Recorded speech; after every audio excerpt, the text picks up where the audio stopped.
Hey guys, this is Sam from the Privateers team. So today I wanted to give you some insight into how props are made and used. And I know you guys already know how to use them from the other event editor tutorials, but this is just a little bit of a look behind the covers about how the props are created. So this is pretty advanced. You need to have Unity downloaded and installed. You need to have the code downloaded to your machine. And then once you have that, then you can go ahead and open up the code and you can open up the gameplay scene and the commons scene and just scroll off into some space here, and then you can start playing with props. And the first thing that you need to do is in the resources folder, and then there's a folder there called props, and in here are all the different props that we've made so far. And when you want to work with them, you can take this empty prop prefab and drop it into the scene. And at first it will be nothing. But now over here in the inspector, the empty prop has some buttons and options here that you can look at. So what we can do is we can type in small ship and then hit load prop. And there we go. Now we have the small ship sitting here in the scene. And we can, we can move objects around on it. And if we do that and then we click on the empty prop and push save it, then that will change this prop. So another thing we can do is we can create a new prop. So if you take the empty prop here, and then when you're creating, there's sort of two different kinds of props. So one of them are the scene locations where you're kind of going to, and other ones are these little pieces that are placed inside the scene. Usually they're called objectives. So for instance, there should be a prop here called chest. Yeah, so if I go to the empty prop and I type chest and I push load prop, you'll see that's just a chest. And from the code, it will fill the chest with something and the chest can be interacted with, right? So that's a very simple prop. There's also another interesting one is like the fire pit. Let's load that. So this is a fire pit, and it has a light that comes out of it and some sleeping bags, right? I think there's another one called like pirate fire pit. Yeah. So, but let me show you pirate fire pit.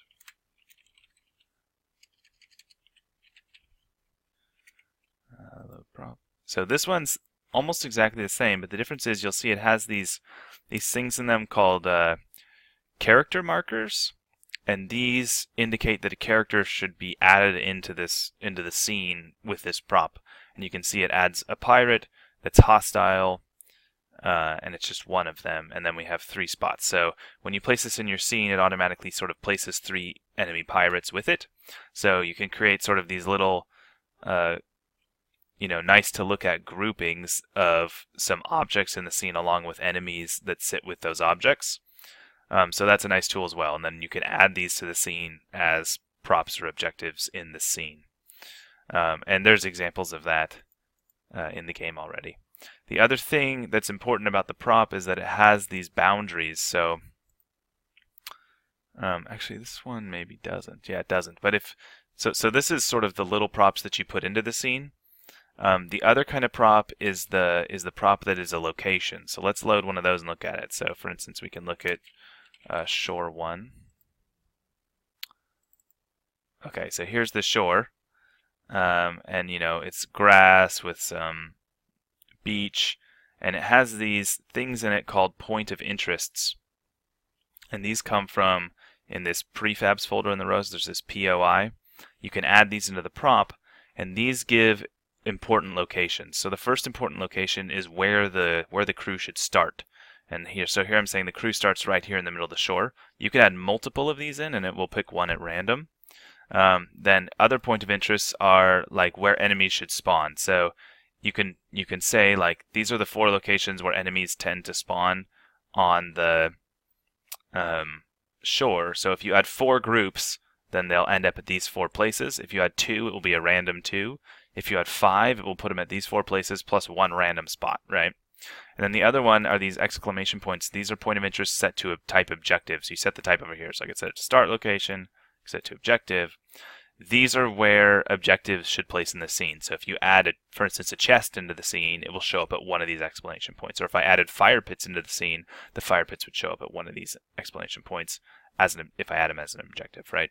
So this is how you can kind of compose how things should appear in the scene. And it's good to have kind of a lot of them so that you can reuse it. So, saying each time that you come, the groups will be at slightly different locations, but they're all in locations that sort of make sense. They're not sort of stuck in a weird place because we've manually crafted how it should be used. The other important thing is the bounds. So you see this red line around it. This is the bounds that the camera and the characters must stay within. So they can't just walk off the map.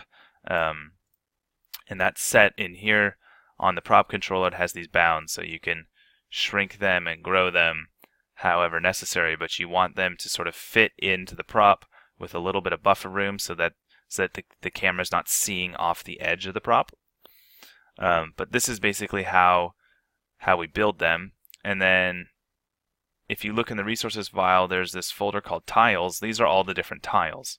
So for instance, if we wanted to add a chair into the prop, there's a chair there now. And the important thing is that you need to make sure it's a child of the prop object, so I need to drop it in here. And now when I hit save, it'll save that there's a chair there. And from then on, whenever anybody comes to the scene, there'll be a chair in the middle of the field, which I'm not going to save it because I don't really want a chair in the middle of the field, but that's how you can add objects in. And then I'm going to show you one more tool. So this is, if you go to the common scene, you go to the global, there's this thing called the island generator. It's a little misnamed now. It can actually do more than generate islands. For instance, it can generate dungeons. So you set the size of the dungeon you want, 60 by 60. I think it has to be divisible by 2. There's some not all numbers work here, but like 60 works, 100 works. And when you click generate, it adds a dungeon. It randomly generates it. So if I can hit generate twice, let's do that. Where is global? To generate again. Here's another one. Oopsies.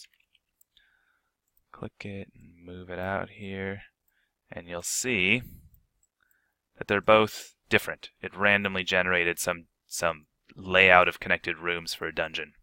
So once you do this, then you can go in here and you can add the point of interest, where you should start, where objectives should show up, where enemies should spawn, add some, objects in here to make it more interesting, which is what we've already done. So like if you go and load,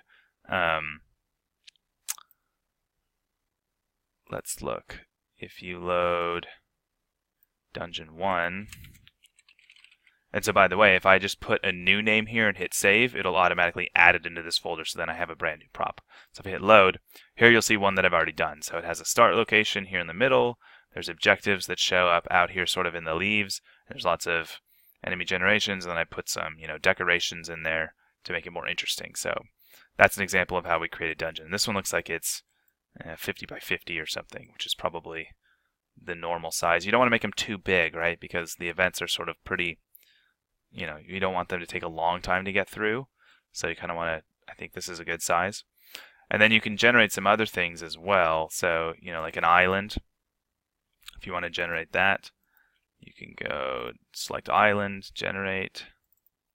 Here it created us an island. Now this one kind of messed up because you can see it got cropped. So, if there's a bug there, it's not working, you just, okay, delete it, try again. Give it a couple times, we'll come up with something that works. Okay, this one's fine, right? So,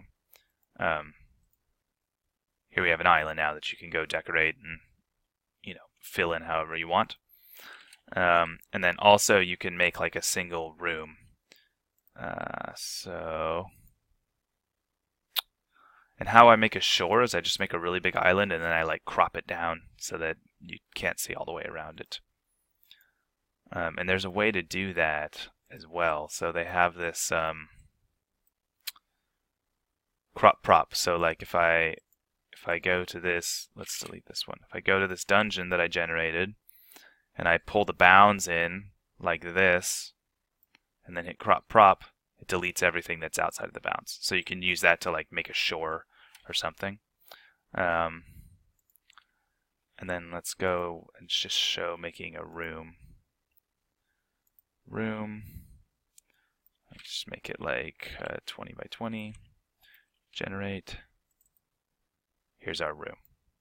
So like this is how I made the arena. Right? It's just a square room. Again, you can decorate it and put in the points of interest and so on and so forth for this room.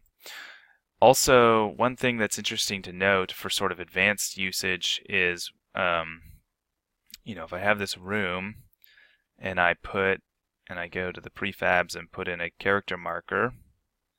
So here's a character marker. I can give this character a dialogue, right, and a name. So this is useful. So if you want to craft a scene like an event that is tightly coupled with the space, then you can actually use this to explicitly sort of design a space specifically for an event where the characters are exactly where you want them to be, they're named, they have specific dialogues, and then that is an important part of how the event drives forward. So crafting a custom prop is a good way to make a very interesting event. But that's a very advanced sort of way of doing it. So yeah, that's how the props work. So this kind of gives you an idea of how it works, and if you're interested in playing around with this, then let me know. You'll need access to the code in order to do it. And also now you can just sort of, if you need a specific kind of prop, you can also just ask Kurt or I. We can kind of go build it for you. So okay, thanks for listening.